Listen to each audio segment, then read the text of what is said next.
Capítulo 3 de la primera carta de Juan, el versículo número 3, leemos en el nombre del Padre, del Hijo, bajo la unción y guianza de su Espíritu.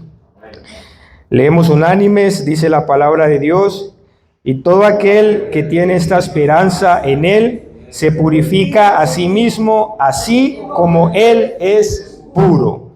Vamos a estar hablando unos detalles sobre este versículo, bajo el tema la purificación del creyente. La purificación del creyente. Ahora, cuando algo está puro, hermano, ¿qué significa cuando algo está puro? Significa que está apto, ¿verdad? Usted sabe que cuando hablamos de agua purificada, significa que a esa agua sucia, contaminada, se le ha hecho un proceso químico y se le han quitado las partículas dañinas, se le han quitado las impurezas. Y esa agua que en su momento era un agua que no era apta para el consumo porque podía enfermar, porque podía contener algunas bacterias, ahora pasa a ser un agua apta para el consumo, un agua saludable. Amén, gloria a Dios. De manera que, usando ese ejemplo, cuando uno habla de la purificación del creyente, estamos hablando que nosotros en algún momento éramos como esa agua sucia y contaminada. Amén, así es. Éramos como esa agua que no se podía beber, que no se podía disponer de ella, era inservible prácticamente. Pero llegamos a los pies del Señor, llegamos a los pies de Cristo, a la cruz, y allí el Señor empezó a hacer ese mismo proceso que nosotros hacemos químicamente con el agua. Él lo empieza a hacer espiritualmente con nosotros. Él empieza a quitarnos esas impurezas. Él empieza a quitarnos esas cosas que no permiten que nosotros podamos ser aptos para una sociedad, para una familia, para una comunidad. Y así es como nosotros pasamos a ser creyentes puros, que han sido lavados, que han sido pasados por este proceso. Y ahorita Dios nos puede ver con ojos de santidad. Y únicamente eso puede ocurrir porque Cristo hace a través del Espíritu Santo la obra en cada uno de nosotros. Amén, así es. Si usted va a la segunda carta del apóstol San Pablo a los Corintios, Gloria a Dios, aleluya. en el capítulo 7, versículo 1 de la segunda carta del apóstol San Pablo a los Corintios, dice la palabra del Señor: así que, amados, puesto que tenemos tales promesas, limpiémonos de toda contaminación de carne y de espíritu, perfeccionando la santidad en el temor de Dios. Amén, así es. Ahora, cuando el apóstol dice así que, amados, puesto que tenemos tales promesas, ¿cuáles son esas promesas a las que el apóstol está haciendo referencia? Usted va simplemente al versículo número 18 del capítulo 6 y dice la palabra: y seré para vosotros, ¿qué cosa? Por padre, y vosotros me seréis por hijos e hijas.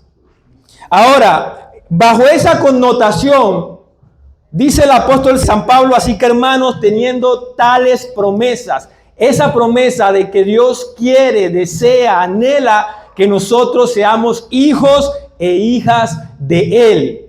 Y bajo esa promesa, el apóstol nos exhorta a que nosotros debemos procurar limpiarnos de toda contaminación de carne y de espíritu, perfeccionando la santidad en el temor del Señor. Gloria a Dios, aleluya. No es fácil alcanzar un nivel de pureza espiritual. Eso requiere de un proceso que sin lugar a dudas va a ser doloroso. El proceso de la purificación del espíritu, del alma, el proceso de la santificación nunca es un proceso pasivo e indoloro. Siempre es un proceso doloroso. Una piedra preciosa como la esmeralda no es una piedra preciosa de esmeralda hasta que no pasa por el proceso de purificación. Al principio es un carbón feo, maluco, impuro, contaminado, pero empieza ese proceso de purificación y se convierte luego en una de las piedras más preciosas que nosotros conocemos hoy en día. Lo que yo quiero decirle en esta noche es que Dios quiere que usted y yo seamos como esa piedra de esmeralda. No importa en qué estado nosotros nos hayamos encontrado, no importa en qué nivel de impureza nosotros hayamos caído, Dios quiere pasarnos por ese proceso para que seamos limpios y puros delante de su presencia. Lo que llama el apóstol San Pablo, a lo que nos está llamando, es a que nosotros procuremos esa limpieza, porque no es simplemente un acto que depende de Dios. La responsabilidad de la purificación del creyente no depende única y exclusivamente de Dios. Es verdad que Dios es el que da el querer como el hacer, dice su palabra, pero tiene que haber en nosotros una disposición a que Dios pueda purificarnos, a que Dios pueda refinarnos. Si yo no me dispongo a que Dios pueda tratar con mi vida, a que Dios pueda hacer de ese carbón una piedra preciosa, Dios no puede hacer nada conmigo. ¿Cuánto cuesta el tema de nosotros ser purificados en el Señor? En el libro de Romanos, en la carta a los Romanos, apenas allí detrás de Primera de Corintios, en el capítulo número 12, el mismo apóstol San Pablo, a la altura del versículo 2 del capítulo 12 de Romanos, dice: no os conforméis a este siglo, sino transformaos por medio de la renovación de vuestro entendimiento, para que comprobéis cuál sea la buena voluntad de Dios, agradable y perfecta. Gloria a Dios. Escuchen lo que está diciendo el apóstol. No os conforméis ¿a qué cosa? A este siglo. ¿Qué está queriendo decir el apóstol San Pablo con esta frase? ¿Nos está queriendo decir el apóstol que nosotros no debemos procurar cosas en este siglo? No. Nos está diciendo que no nos conformemos, es decir, en otras palabras, el apóstol está haciendo una advertencia a que el cristiano, el creyente, no debe procurar congraciarse con el entorno.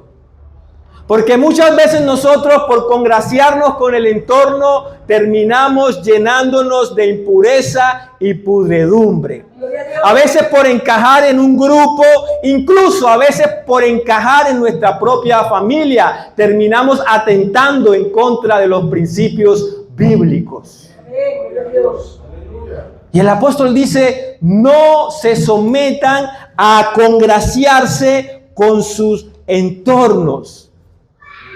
Permanezcan fieles al Señor. Permanezcan en santidad. No contaminen sus vestiduras. No contaminen su espíritu. No dejen que su vida se llene de impurezas. Simplemente por el hecho de yo concatenar con ciertos grupos o con ciertas personas. Sigan siendo diferentes. Y sigan haciendo la diferencia.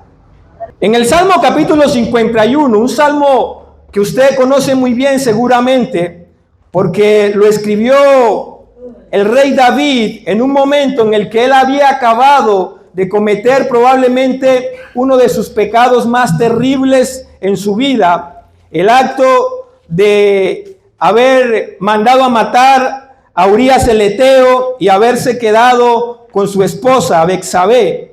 Inmediatamente después de ese suceso, luego de que el profeta viene a él y le hace conocer que él ha caído en un pecado grave, él escribe el Salmo 51, a la altura del versículo 10 del Salmo 51. Él dice una frase, una palabra que yo quiero que usted vea en esta noche. Crea en mí, oh Dios, un corazón limpio y renueva un espíritu recto dentro de mí. ¿Qué está diciendo David? ¿Qué está pidiendo David al Señor? Señor, purifica mi vida. Refíname como el oro. Haz de este carbón sucio y contaminado una piedra preciosa como la esmeralda. Amén, gloria a Dios.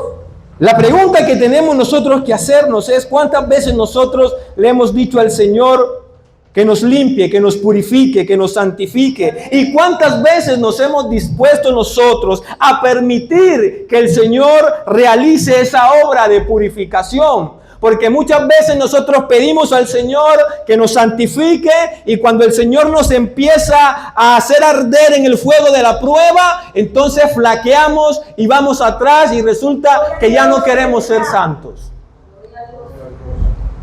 Que ya no es como muy bueno el hecho de que necesitamos ser purificados por el Señor. Gloria a Dios. Que como que eso no es lo mío. Si nosotros le pedimos al Señor que nos santifique, y debemos pedir al Señor que nos santifique, debemos ser conscientes que el proceso va a ser terriblemente doloroso. Dios va a tener que romper cosas en nosotros.